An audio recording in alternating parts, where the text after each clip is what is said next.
안녕하세요. 정신 나간 신우 때문에 이혼한 30대 여성입니다. 사실 신우가 아무리 제정신이 아닌 것 같아도 남편만 똑바로 방패 노릇을 해주었다면 이혼까지 가지는 않았겠죠. 하지만 남편이 재구실을 못하니 시쳇말로 피보는 건 저더라고요. 그래서 이혼하게 되었네요. 남편하고는 지인의 소개로 만났는데 깔끔하고 단정한 첫인상이 마음에 들었어요. 그리고 첫 만남임에도 불구하고 대화거리라던가 갈만한 장소들을 여러 가지 변수를 고려해 짜온 것이 인상적이었죠. 제가 구두를 신고 올지 운동화를 신고 올지 몰라서 각각 코스를 짜왔다는데 뭔가 저를 되게 위해주는 느낌이라 좀 감동적이기도 하고 고맙기도 했고요. 아무튼 그렇게 첫 만남부터 좋은 인상을 받았기에 애프터가 들어왔을 때도 거절하지 않았고 이후로 몇 번의 만남을 더 갖다가 진지하게 연애를 시작했어요. 그리고 연애한 지 2년 만에 남편에게 프로포즈를 받고 정식으로 부부의 연을 맺었습니다. 남편은 일남일녀 중 차남이지만 위로 있는 신우하고는 나이 차이가 꽤 나요. 듣기로는 어머님 아버님은 신우 하나만 낳아서 잘 기르자였고 그래서 아버님이 묶는 수술이라고 하죠. 그 수술까지 받으셨는데 10년 만에 어머님이 임신을 하셨다나요. 그리고 어쨌든 계획에는 없었지만 그렇다고 생긴 아이를 어떻게 지우냐 하여 결국 어머님 나이 40에 출산을 하게 되셨는데 그게 바로 저희 남편이었습니다. 그래서 그런가 신우가 남편을 어지간히 애다루듯 했고 남편보다 어린 저에게는 어휴 말해 뭐하겠어요. 매사 정말이지. 사사건건 간섭하고 참견하고 환장하겠더라고요. 처음에 결혼 이야기가 오가던 당시 시댁에서 집을 해주겠다고 하대요. 그리고 이 약속을 믿은 저희 친정에서는 본격적으로 결혼 준비를 해나가는 과정에서 제법 큰 금액의 현찰 예단을 건넸는데 이후로 황당한 이야기를 듣게 되었어요. 어머님 아버님이 집을 해주신다는 게 현찰로 1억을 해주시고 나머지는 대출을 받아주신다는 얘기였단걸요. 그리고 그 대출은 당연히 저희가 갚는 거였고요. 글쎄 뭐랄까. 의도적으로 저를 속이신 건 아니라고 믿고 싶지만 어쨌든 저로서는 제 어리석음과 순진함을 탓하면서도 한편으론 야속한 마음이 들더라고요. 물론 그래도 여전히 남편이 저보다 많이 해왔고 그렇기에 이러쿵저러쿵 한마디도 입 밖으로 꺼내진 않았습니다. 그런데 이 과정에 있어서 정작 시부모님은 나름대로 민망해하시는 기색이 있었는데 신우가 그렇게 야단인 거예요. 어디 나가서 물어봐라. 자기 부모님 그러니까 시부모님 마냥 떡하니 현찰 1억을 내주는 시댁이 흔치 않다. 넌 참 복받은 거다. 막말로 자기가 돈 1,000원 보태주는 것도 아니면서 왜 자기가 공치사를 하는지 참으로 황당하기도 하고 우습기도 하고. 그리고 사실 이런 일에만 신우가 나대는 게 아니었어요. 제 외모라던가 지극히 사적인 부분에서도 자기가 좌지우지하려는 성향이 강했거든요. 신혼집이라고 해도 전세긴 했지만 어쨌든 집들이는 해야 한다는 신우의 성화에 못 이겨 결국 결혼하고 2달 만에 집들이를 하게 되었습니다. 신우는 이때도 자기는 집들이 때 일가 친척들을 다 불러야 했는데 저는 시부모님과 자기 식구만 초대를 하니 얼마나 좋냐며 복 터졌단 소리를 해대고 난리였어요. 하지만 솔직히 암만 옆에서 너 참 복받았다고 말한들 저는 그런 생각이 안 들었거든요. 에휴, 아무튼 매번 신우는 넌 참 복받았다 운도 좋다 요새 이런 시댁이 어딨냐.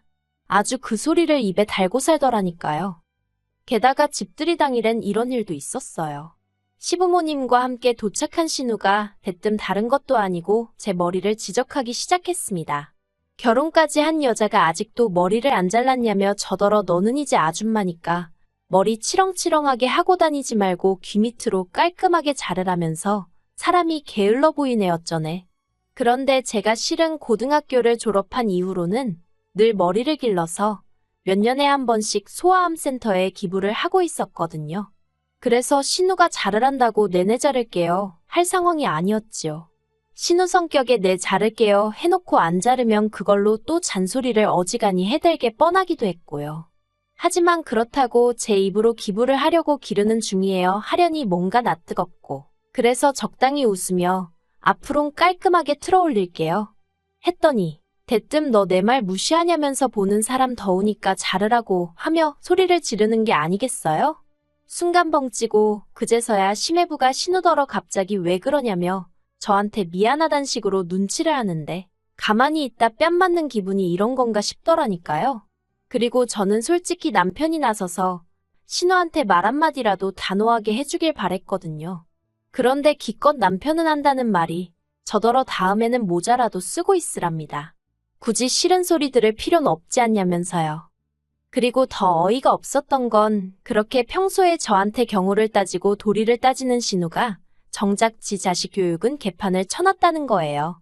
도대체 집구석에서 가정교육을 어떻게 시킨 건지 애들 상대로 이렇게 표현하기도 뭐하지만 예의범절이라곤 하나도 모르고 지들 뜻대로 안 되면 발악을 해대기 일쑤였으니까요. 물론 그나마 다행이라고 해야 할지 심해부는 최소한 저희 집이든 시부모님 댁이든 자기 집이 아니면 나름대로 애들 단속은 하려들고 다른 사람들 눈치는 살피는 듯 했지만 이번에도 신우는 자기 애들이 개성이 강해서 그렇다나 어쩐다나 말도 안 되는 핑계를 대면서 당당하기는 어찌나 당당하던지. 그리고 엄마라는 사람이 막말로 배째라는 식으로 나와버리니까 이건 뭐 부모가 저 따위니 애가 저 모양이란 소리가 절로 나올 수밖에 없었죠. 신우에게는 중학교 다니는 아들 하나랑 초등학교에 다니는 아들 하나 총 두 아들이 있는데 두 아들들 다 게임에 환장을 해서는 어른들이 있는 자리에서도 손에서 핸드폰을 놓지 못하더군요. 심지어 밥을 먹으면서도 눈은 핸드폰에서 떼지를 못해선 걸핏하면 무럽지르고 밥 흘리고. 그런데 어이없는 건 지 자식이 그러면 신호건 심해부건 부모가 돼서는 핸드폰을 뺐던가 해야지. 그럴 생각도 없고 어질러진 식탁을 치울 생각도 안 해요. 그리고 그러다 한 번은 시조카가 지 국그릇을 바닥에 쏟았는데 워낙 평소에도 잘 엎지르니까 플라스틱 그릇에 줘서 그릇은 안 깨졌지만 그래도 식탁 밑이 엉망이 되었죠. 그런데 어머님이 저더러 가서 걸레 좀 가져와라 하시는 거예요. 아니 신우 심해부 둘 다 자리에 있었고 애가 얼마나 어린 것도 아닌데 왜 아무 상관없는 저더러 걸레를 가져오라 하나? 황당하대요. 그래도 일단은 가지고 왔더니 어머님이 또다시 저더러 거기 서서 뭐하냐며 얼른 닦으라는 거예요. 그래서 얼떨결에 무릎 꿇고 바닥을 닦는데 울컥했어요. 내가 왜 밥 먹다 말고 시조카가 엎은 걸 치워야 되나 싶은 게. 그래서 치우다 말고 일어나서는 시조카가 보고 있던 핸드폰을 뺏고는 직접 치우라 했습니다. 그리고는 어른들 계신 식사 자리에서 핸드폰을 하는 것도 예의에 어긋나는 일이고 본인이 어지른 건 본인이 치워야 하는 거라고 알려줬죠. 그랬더니 신우가 저더러 한다는 말이 치우기 싫으면 말지 왜 밥 먹는 애한테 잔소리를 하냐는 거예요. 그리고는 저더러 네가 뭐 선생이라도 되냐면서 왜 자기 아들한테 이래라 저래라 하냐입니다.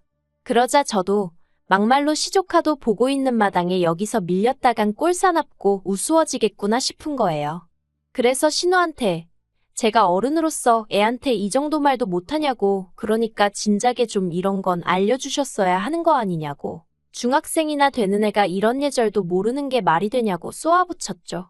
그랬더니 신우가 당장이라도 저를 한 대 칠 기세로 너 지금 뭐라고 했냐고 소리를 지르는데 그제서야 심해부가 처남댁이 틀린 소리 한 것도 아닌데 뭘 그러냐며 신우를 말렸고 뭐 그렇게 대충 분위기가 수습이 되긴 했습니다만 그때도 저희 남편은 침묵만을 지키고 있었기에 참으로 한심하대요. 하지만 이런 일들이 반복되었음에도 불구하고 가족 모임 자체를 중요시하는 아버님 때문에 신우네랑은 어쩔 수 없이 1년에 몇 번이고 마주칠 수밖에 없었습니다. 그리고 그럴 때마다 저는 정말 돌을 닦는 심정으로 신우네 식구들을 상대하곤 했죠. 하지만 결국 지렁이도 밟으면 꿈틀한다는 말처럼 저도 더는 참을 수 없어서 폭발하고 말았으니 그건 결국 신우의 오지랖 때문이었어요. 이 일로 이혼을 하게 된 것도 사실이고요.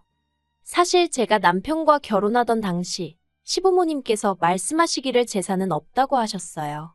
남편 말로는 어머님이 젊어서 재산 문제로 어지간히 큰어머님께 같은 며느리 입장임에도 불구하고 시달리셨는데 며느리한테 차마 그 꼴을 보여줄 순 없다며 아들이 장가가면 더는 큰 집에 안 가시겠다고 선포를 하셨다고 했거든요.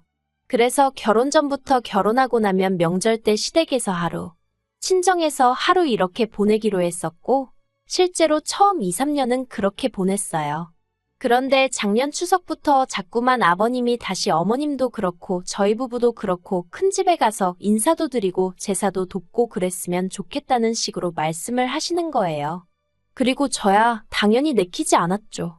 어머님도 미쳤냐고 거길 왜 또 가라고 하냐고 안 간다고 하셨고 남편도 어머님이 거기서 시달리는 걸 보면서 자라서 그런지 아버님의 그런 말씀에 단박에 싫다고 했고요.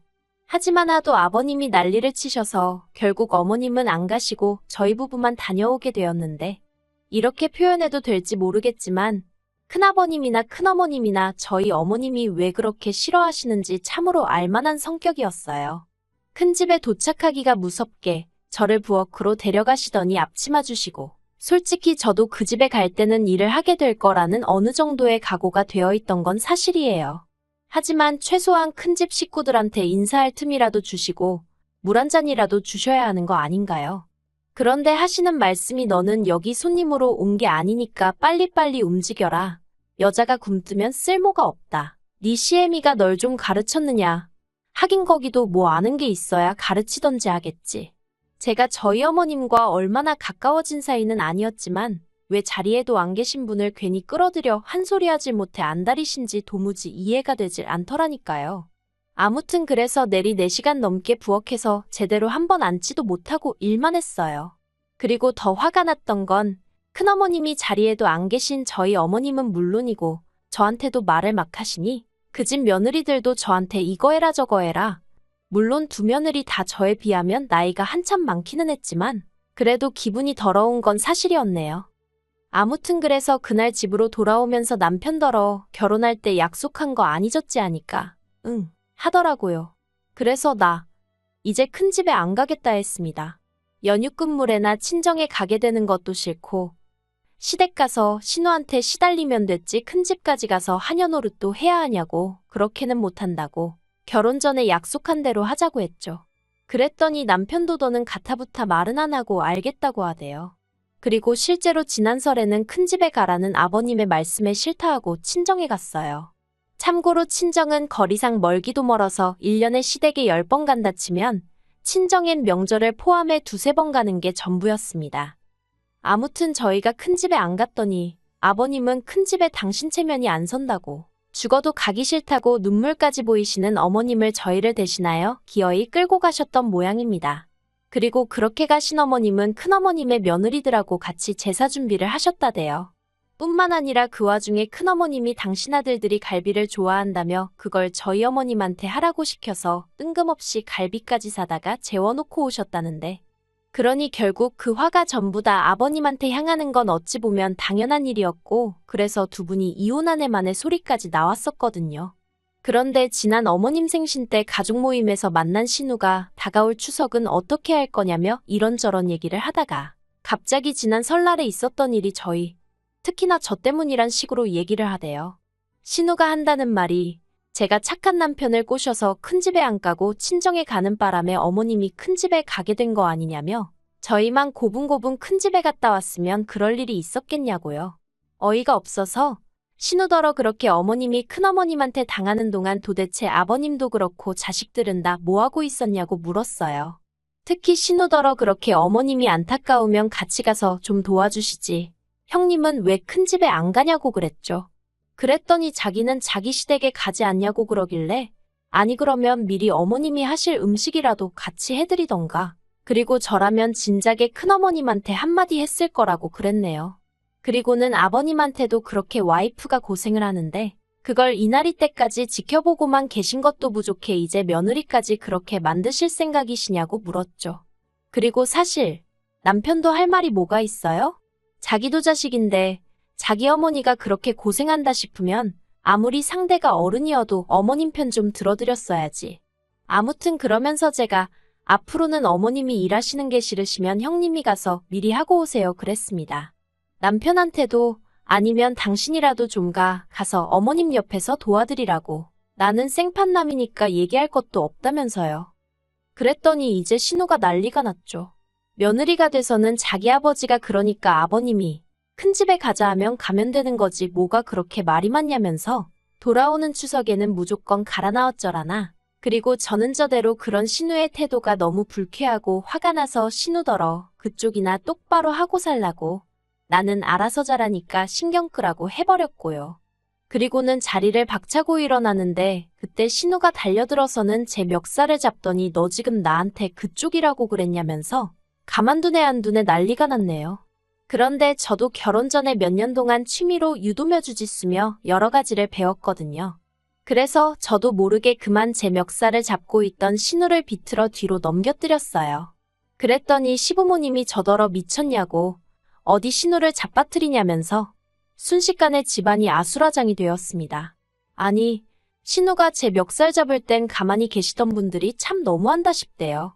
그래서 그냥 엎어져서 울고 있는 신우랑 그 신우 달래면서 저한테 욕을 해대는 시부모님들을 뒤로하고 먼저 시댁 현관문을 나섰습니다. 그랬더니 제 뒤통수에다 대고 아버님께서 너 같은 며느리 다시는 꼴도 보기 싫다면서 두 번 다시 이 집 구석에 오지 말라더군요. 그래서 내내 올해도 안 와요 하고 나왔죠. 혼자 운전하면서 집에 오는데 뭔가 후련하면서도 눈물이 났어요. 이유가 뭘까 생각을 해보니 또 아무 액션도 취하지 않고 어정쩡하게 서서 저만 바라보고 있던 남편 때문이란 걸 깨닫게 되었죠. 다정하고 상냥해서 이 사람하고는 평생 다툴 일 없이 오손도손 알콩달콩 살겠구나 싶었는데 생각해보니까 저한테만 그런 게 아니다 보니 남자가 돼서는 뭐 하나 제대로 결단을 내려주는 법이 없단 걸 느꼈고 더는 이런 인간하고는 못 살겠구나를 깨달았네요. 그래서 결국 남편더러 이혼하자 했고 이번에도 남편은 아무것도 하지 않았어요.